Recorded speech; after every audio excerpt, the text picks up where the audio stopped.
छोड़ हरामखोर। उड़ेगी। कैसे हो आप सभी? अमेरिका में घुसने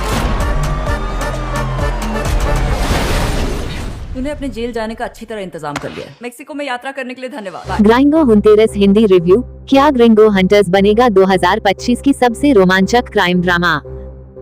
ग्रिंगो Hunters Hindi review. Gringo Hunters 2025 में नेटफ्लिक्स पर रिलीज हुई क्राइम थ्रिलर वेब सीरीज है, जिसमें मैक्सिकन पुलिस के इर्द गिर्द घूमती कहानी दिखाई गई है। तेजी से चलने वाला रोमांचक क्राइम ड्रामा का रिव्यू शायद आपको शो देखने में थोड़ा मदद करेगा। तो चलिए लाइक का बटन दबा दीजिए और हमारे चैनल को सब्सक्राइब करना बिल्कुल मत भूलना। तो चलिए शुरू करते हैं। ये क्राइम ड्रामा सीरीज नेटफ्लिक्स पर इंग्लिश के साथ साथ हिंदी में भी उपलब्ध है, जिसमें कुल 12 एपिसोड हैं और इसकी लंबाई है लगभग 40 से 50 मिनट के बीच की। यहाँ मैक्सिको पुलिस की एक स्पेशल यूनिट की कहानी दिखाई गई है, जिसका काम होता है उन अपराधियों की तलाश करना जो अमेरिका में अपराध करने के बाद वहाँ से भागकर मैक्सिको में आकर छिप जाते हैं।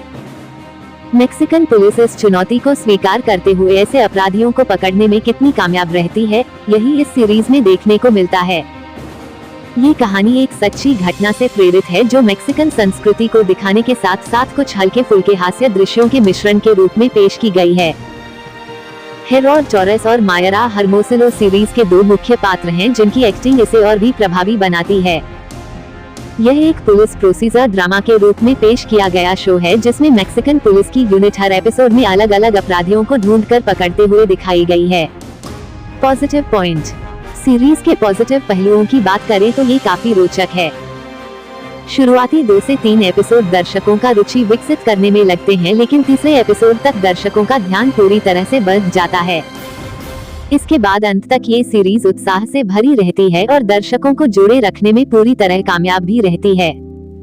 यहाँ कुछ अच्छे तनावपूर्ण और रोमांचक पल भी देखने को मिलते हैं।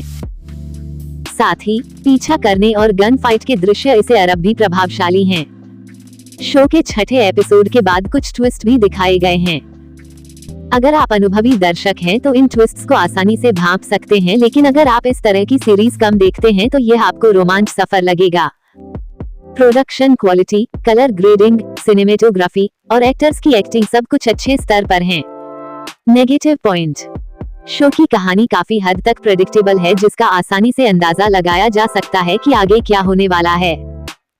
कहीं कहीं इसकी रफ्तार धीमी पड़ती है, लेकिन जब यह एहसास होता है कि यह कहानी वास्तविक घटनाओं से प्रेरित है तो रुचि फिर से बढ़ जाती है।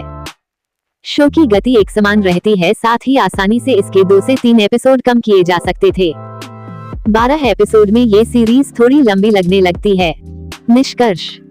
सीरीज के सभी केस इसके पहले सीजन में ही पूरी तरह से समाप्त कर दिए गए हैं, जिसके कारण आपको सीजन 2 का इंतजार करने की जरूरत नहीं पड़ती। हो सकता है कि भविष्य में नेटफ्लिक्स इसका सीजन 2 लाए, जिसमें नए केसों की जांच दिखाई जाए। यह एक अच्छा शो है जो समय बिताने के लिए बेहतरीन है। इसमें एडल्ट और अश्लील चीजों को शामिल किया गया है, इसलिए इसे परिवार के साथ बैठकर देखने की सलाह नहीं दी जाती। तो फिल्म से जुड़ी हर एक छोटी बड़ी अपडेट पर पहली नजर रखना चाहते हैं तो हमारे चैनल था सूरज एसएस मूवी को सब्सक्राइब करें, ताकि कोई भी अपडेट आप सभी से मिस ना हो सके। और प्लीज हमारे चैनल को सब्सक्राइब करना बिल्कुल मत भूलना। मिलते हैं अगली वीडियो में, अभी के लिए राधे राधे।